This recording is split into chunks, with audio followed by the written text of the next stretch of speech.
Welcome back to the Real Talk Uncensored podcast. And today our guest is Sarah Coble. How you doing, Sarah? I'm doing well. How are you? I'm doing pretty good. So I am Sarah Coble. I'm the operations manager here at the Fountain of Youth.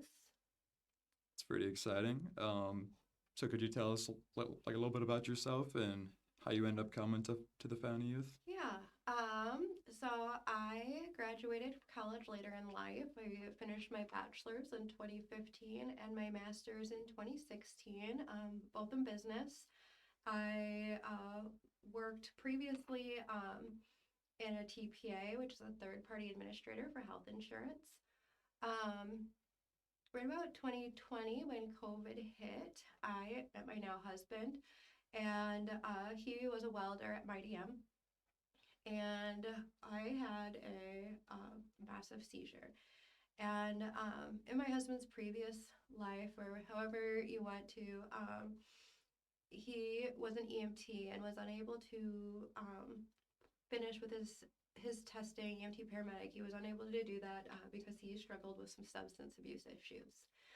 And after I had that seizure, my neurologist said to me, "Oh, somebody in healthcare, they took care of you," because I was able to report how long was I down and things like that. He gave me a very long list of how this all played out and what happened.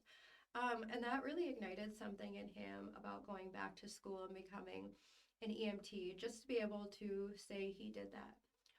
But because of that substance abuse issue, um, he has a little bit of a criminal record. And originally, the school told him that he couldn't go back to school for this, even just to be able to say he did it. And then they told him if the state would license him, he he would. He could go to school. And so we started a really long grilling process to do that. And it was a pretty intense process. And during that time, my husband didn't really have anywhere to fall back on. And so somebody referred him to the Fountain of Youth, specifically Real Talk. And he began coming to Real Talk because he was around people who really understood what he was going through, at least how hard it was to rehash everything, how hard it was to do all these different things, and how it felt, because I really couldn't relate to that.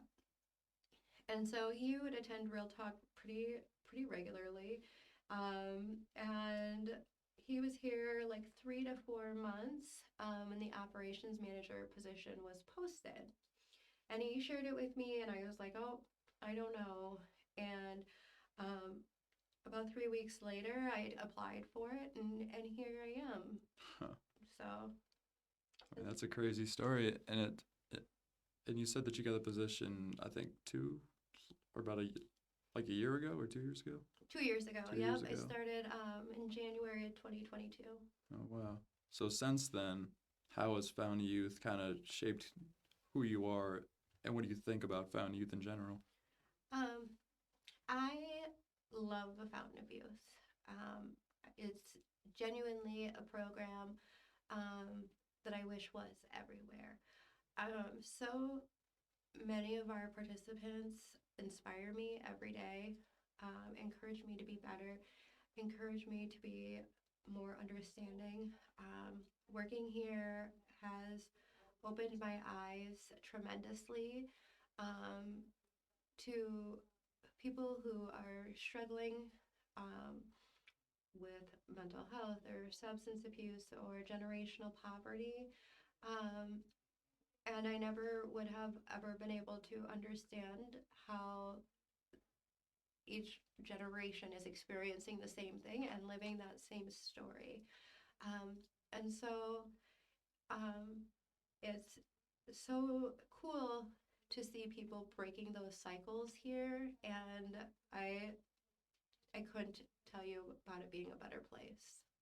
Yeah, I mean, like, so I've been here for about maybe 6 months, Mm-hmm. um, and and I agree with you completely. I've seen people come, and it it changes lives, and like I've grown to myself just to understand more. And I came from sort of poverty, sort of having substance issues in my life, and so I was able to relate with some people here and to understand even more. But speaking of understanding, so do you think after being here for 2 years that you're able to understand like your husband more because of it?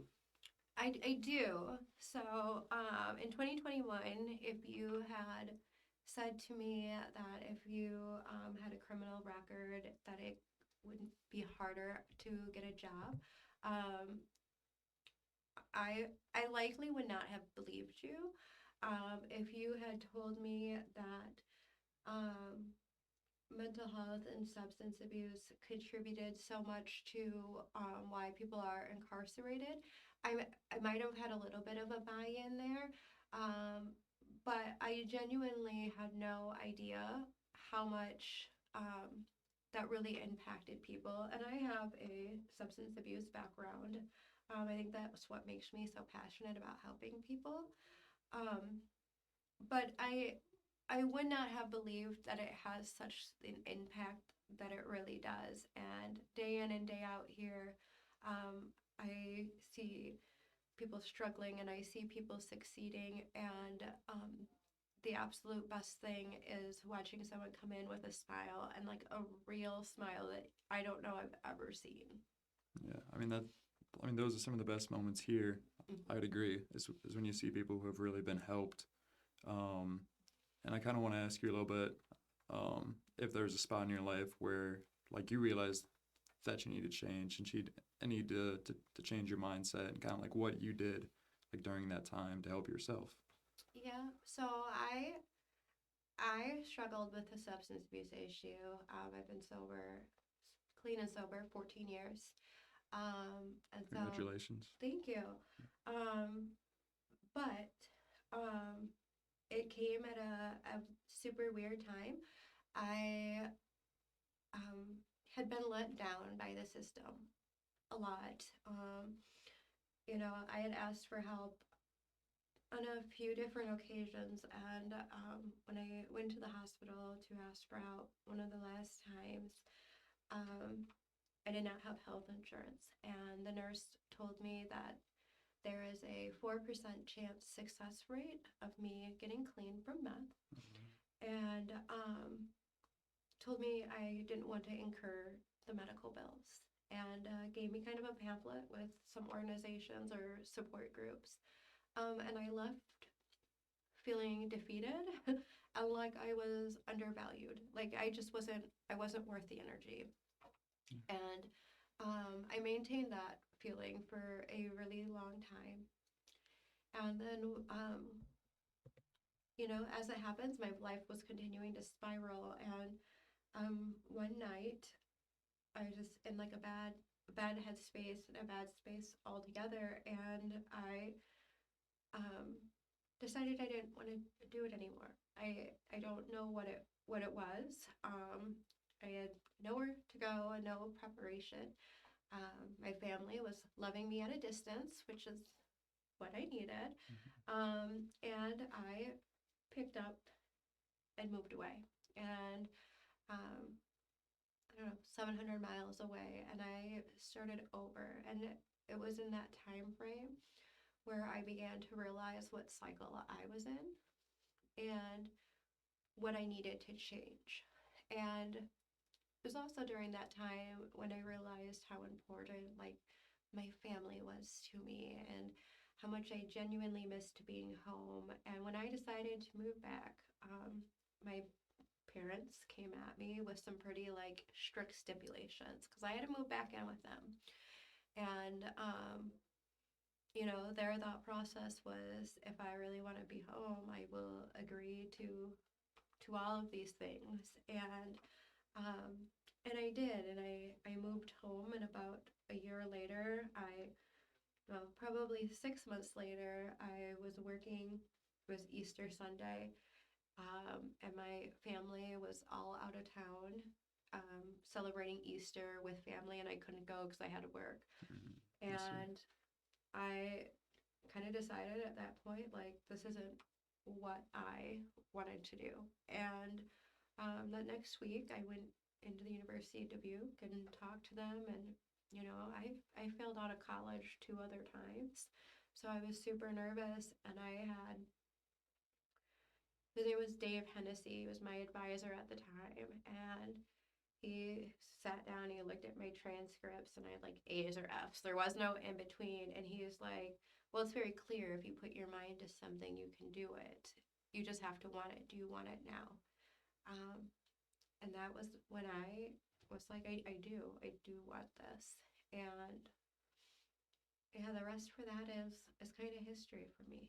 I mean, that's incredible. I mean, like you came from your lowest and you just started just taking the right steps to get back to Yeah, the spot I now, had never especially. been. Yeah, I mean, really, and I like it's crazy just how weird it was. And when I started working here, I had said like the hospital told me you didn't want this, you didn't have this. I had no pending court cases, so I couldn't. Most of the resources were, as they should be, used for those who were being court ordered. So Mm. there were no real resources for me because I didn't have charges or pending charges at the time. Um, and that's what I really think makes the Fountain of Youth so different. And I just think that's why I love coming here every day, to watch other people make those positive changes and be the cheerleader that sometimes they need. And it helps too because you came from a background of that that now when you're helping others, you really help them. You can understand them, and I think that's one of the reasons that makes the Found Youth so strong. Is I mean, it's because Caprice came from all that, Hmm. and that's kind of like the trend with everybody here in a way, is they've been through something, and they learn that they want to go back and help others, and as you were just talking about your story, I was thinking about Caprice's main line, "It's not over till it's over," and that's so true.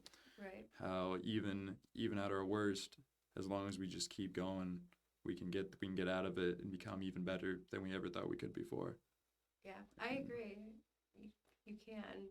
And I think that tagline fits everybody here. So, exactly. And so the last question I have for you is, if you had one message for the world, what would it be? you can do hard things and believe in yourself. That would be my message. Because that's all it takes for any of our participants here. It's all it took for me. I needed to rebuild my own self-esteem before I could do any of the things, and I see it every day in our participants, and you see it come back. It's like starting to look from like in a mirror, and you're seeing nothing, and you can see it as it gradually goes on, where you start to see more of yourself. That's great. Thank you, Sarah. Yes, thank you. Well, thanks for being with us, and let's keep on just working for the Found Youth and helping everyone that we can. Absolutely. Thank you. Bye.